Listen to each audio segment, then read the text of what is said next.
Bonjour, je suis née le 10 août 1950 à Toulouse, et donc je suis une boomer. Celle que vous détestez, les Nicolas Perrat et toute la clique, tous les blancs-becs qui lui ressemblent. C'est Nicolas qui paiera, l'hashtag. Bon, moi je ne suis pas sur Twitter, hein. Je suis une modeste youtubeuse. Voilà. Et alors de temps en temps, je risque de donner des mots qui ne sont pas très catholiques. Mais il ne faut pas m'en vouloir, vous allez comprendre pourquoi. Je suis née dans le 10 août 1950 à Toulouse. Et je suis allée bosser à l'usine. Eh oui, je n'ai que le certificat d'études. C'est pas grand cause, hein. Eh oui, à Toulouse, on est occitan, hein. Alors il y aura peut-être quelques expressions locales de Toulouse, hein. Donc, mon père était maçon, voilà, même pas, manœuvre. Il est arrivé en 1946 dans le dernier convoi de la Croix-Rouge, le dernier convoi des prisonniers du STO. Et oui, on l'a envoyé STO obligatoire, pas loin du camp d'Auschwitz. Et oui. Il travaillait presque le jour et la nuit. Et ils dormaient presque pas, et ils étaient tabassés, on leur donnait rien à manger. Il est parti, c'était un bel homme de 19 ans et demi, et il est revenu, il pesait que 39 kilos. C'était l'ombre de lui-même. Il ne savait même pas qui il était, enfin tout juste. Il s'appelait Lazare, un prénom espagnol, puisqu'il est né en France, hein, dans les Pyrénées. Et son père, que j'ai jamais connu, mon grand-père espagnol, est décédé en 1936. Il est arrivé en France avec une partie de sa famille en 1915 pour travailler parce qu'il n'y avait pas assez de travail en Espagne. C'était un directeur d'une usine de chaussures. Il y avait plus de 40 ouvriers, mais il n'y avait plus de travail. L'usine a fermé.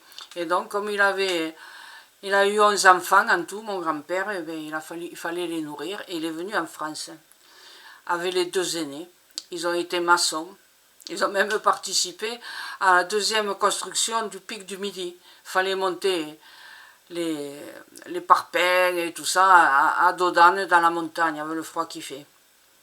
Avec ces deux jeunes adolescents, deux oncles, que j'ai plus ou moins connus.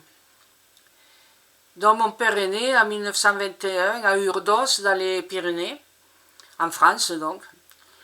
Et il a été naturalisé à l'âge de 3 ans, en 1923, parce qu'à l'époque, il n'y avait pas le droit du sol, il y avait juste le droit du sang. Le droit du sol est arrivé en 1945, mais bon, mon père a été naturalisé, donc il est né. Alors, mon nom de jeune fille, moi je n'ai jamais été mariée, hein, Nicolas, je n'ai jamais été mariée. Je suis maman célibataire. Mais je ne vais pas mettre la charrue avant les bœufs. Et donc, mon papa était juste manutentionnaire quand il a commencé à être un peu mieux pour travailler. Parce que quand il est rentré, on lui avait enlevé les 3/4 de l'estomac. Vu qu'il bouffait des souris, des rats, des mulots, des racines, c'est tout ce qu'il trouvait à manger. Et il a eu un fils, mon frère aîné, qui est né le 4 juillet, le 4 juillet 1949. Ensuite moi, le 10 août 1950. Ma petite sœur, qui est née le 14 février 1956. Et mon petit frère, qui est né le 28 août 1956.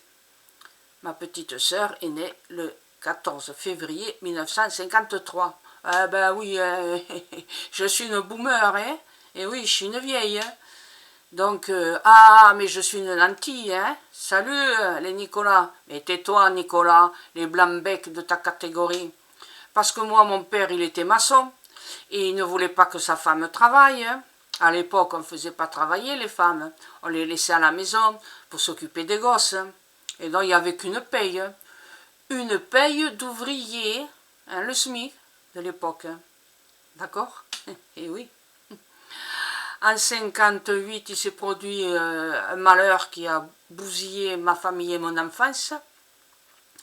Mon papa a eu une tumeur au cerveau qui s'est déclenchée en 1960 et il est décédé le 21 décembre 1962. J'avais 12 ans.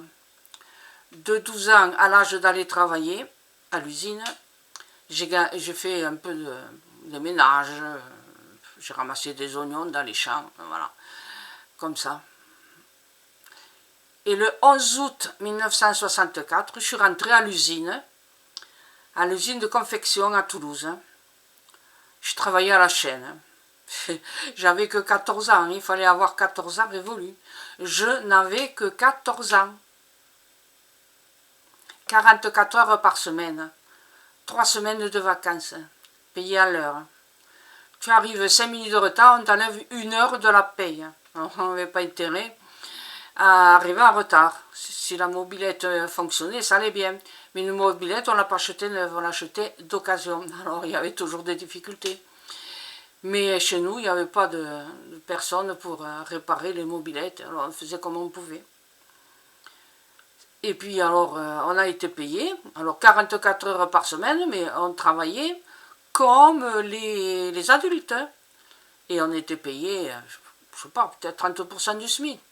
C'est-à-dire 54 centimes de francs, les anciens francs, hein, les anciens francs de l'heure, hein, tant qu'on n'avait pas la majorité. Et donc, tant bien que mal, pendant des années, je suis allée travailler à l'usine à confection, l'une ou l'autre, et toujours 44 heures par semaine, 3 semaines de vacances. Bon, alors un petit tiers de SMIC, hein, voilà, et on travaillait comme les adultes. Parce que quand on te met en usine à confection, on te met derrière une machine, et au bout d'1 heure, tu dois faire le rendement. Et moi, je faisais le rendement, parce que voilà, il n'y avait pas besoin de passer un examen à l'époque pour savoir coudre à la machine. Hein, c'était de la confection, donc ben, on allait vite, le boulot allait vite. Alors à l'époque, hein, je ne sais pas si vous êtes au courant, les Nicolas, il n'y avait pas de chèque vacances, il n'y avait pas de chèque restaurant, il n'y avait pas de prime de transport, et non, il y avait la pointeuse, oui, il y avait la pointeuse. Bon, alors en plus, il n'y avait pas de retraite complémentaire. Et donc, on a eu la retraite complémentaire, qui au début, elle n'était pas obligatoire. Elle a dû arriver en 73, 74 ans, obligatoire.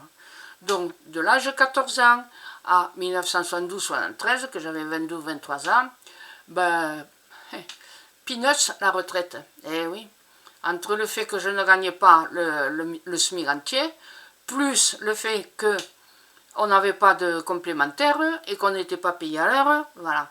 Bon, puis il y a eu mai 68, voilà. J'avais 18 ans au mois de mai 68. Eh oui, vous n'avez pas connu hein, cette bonne époque. Hein. Et donc, nous les vieux, les boomers, on est des profiteurs, hein, Nicolas? Ouais. Et j'ai que le certificat d'études, Nicolas. N'oublie pas, hein? Nicolas, les Blancs-Bec et toute la clique. Hein. Il y en aura d'autres vidéos. J'espère que quelqu'un va vous la faire parvenir. Parce que je ne vais pas aller sur X, je ne sais pas comment ça marche, j'en ai rien à faire. Hein.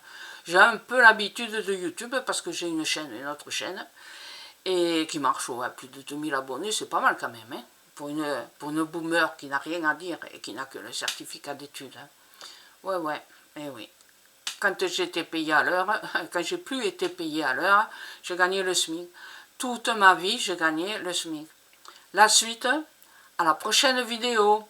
Attention, Nicolas, n'oublie pas, tout le monde n'a pas la peau du ventre bien tendue, tout le monde n'a pas fait des études supérieures, tout le monde n'a pas un boulot incroyable, hein, où il est bien payé, tout le monde n'a pas des chèques vacances, tout ça, et puis des primes, et puis des, je sais plus là, participation, et que ci et que là, et non, tout le monde n'a pas eu ça, moi j'ai pas eu ça. Jamais. Je n'ai travaillé que dans les petites entreprises, hein, où on était 10, 12. la plus grosse entreprise que j'ai fait, les plus grosses, c'était les entreprises de confection. Mais bon, j'étais pas aussi bien payé que les adultes. D'accord? Allez, Nicolas, écoute ce que je dis et tais-toi. Tous les blancs-becs qui se prennent pour Nicolas qui va payer, taisez-vous. Vous avez eu de la chance, pas nous. Certains, des boomers, dont vous foutez, dont vous moquez, ils n'ont pas eu la même chance que vous. La suite à la prochaine vidéo. Et puis, c'est pas si beau que ça.